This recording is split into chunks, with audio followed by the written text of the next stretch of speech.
आपका था बचपन से कि यार मैंने ये काम करना है, इस फील्ड में आना है यार, एक्टिंग करनी है, होस्टिंग करनी है, मॉडलिंग करनी है? होस्टिंग तो खैर आज भी मुझे ऐसा लगता है कि मैं नहीं करता हूँ, बस हो जाती है। तो पाकिस्तान में आप क्या कर रहे होते? या you are just being yourself in that programme? हाँ, एक्चुअली आप ये कह लें कि होस्टिंग मैंने जब शुरू की थी तब मुझे ऐसा लग रहा था कि my career is over now. अच्छा, तो चलो अब होस्टिंग कर लेते हैं। होस्टिंग के कुछ पैसे कमा लेंगे और कुछ इस तरीके से हो जाएगा, but I think it did wonders for me. और होस्टिंग मुझे आज भी नहीं आती।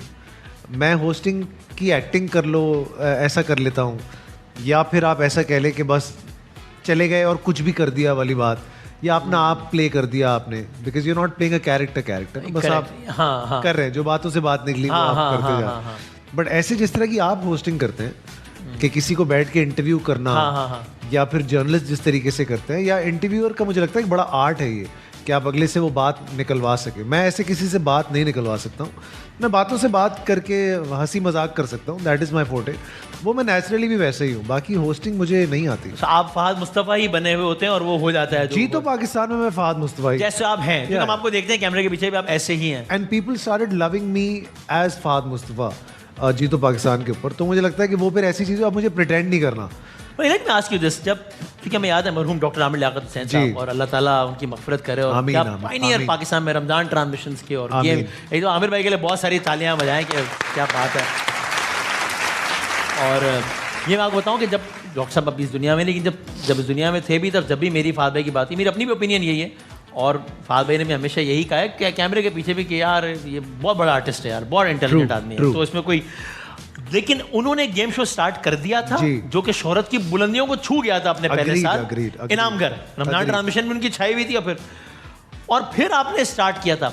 मुझे याद है उस वक्त कि लोग कहते थे ये क्या कर दिया फहद ने, ये क्यों कर दिया, खुद को हमला कर दिया यार, ऐसे ही है। और मैंने मतलब अरे ये तो ये चाइना का इनामगर होगा अब क्या, मतलब इस तरह की बात है। और फिर वो इनाम जीतो पाकिस्तान का सबसे बड़ा ब्रांड है आज अल्हम्दुलिल्लाह।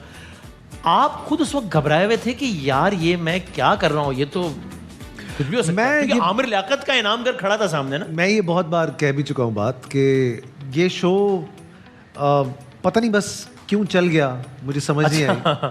वरना ऐसा कुछ इसमें था नहीं। हम कॉपी एक ऐसा ही शो कर रहे थे जो कि आमिर भाई करते थे ऑलरेडी, और हम देखते भी थे उनको, क्योंकि हमारा फोटे नहीं है, हमने कभी इस तरह का काम किया नहीं लाइफ में, तो उनको देख के ही करते थे जो भी करते थे। और वो पता नहीं देखा देखी बस क्या हुआ, आई डोंट नो। मुझे लोगों ने बड़ा कहा आप क्यों कर रहे हैं, क्योंकि इनिशियली ना वो इतना अच्छा काम समझा भी नहीं जाता था।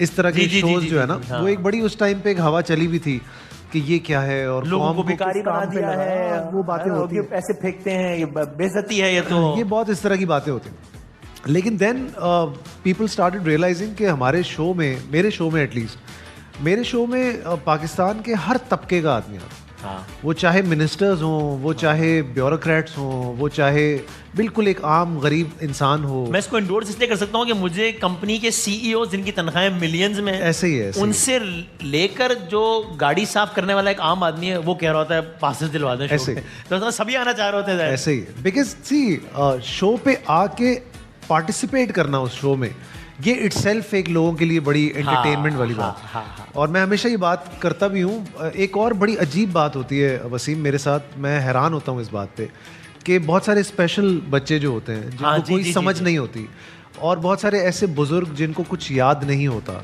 अभी इनफैक्ट परसों तरसों की बात है, शाबिर जाफरी एक बड़े मशहूर इन्फ्लुएंसर हैं, यूट्यूबर हैं, आप जानते हैं। बिल्कुल। उनकी नानी है या गालिबन दादी हैं, उन्होंने मुझे उस दिन फ़ोन करवाया कि ये इनको और कोई याद नहीं है, इनको आप याद हैं। So I spoke to the lady, और मैंने उनसे वीडियो कॉल पे बात की।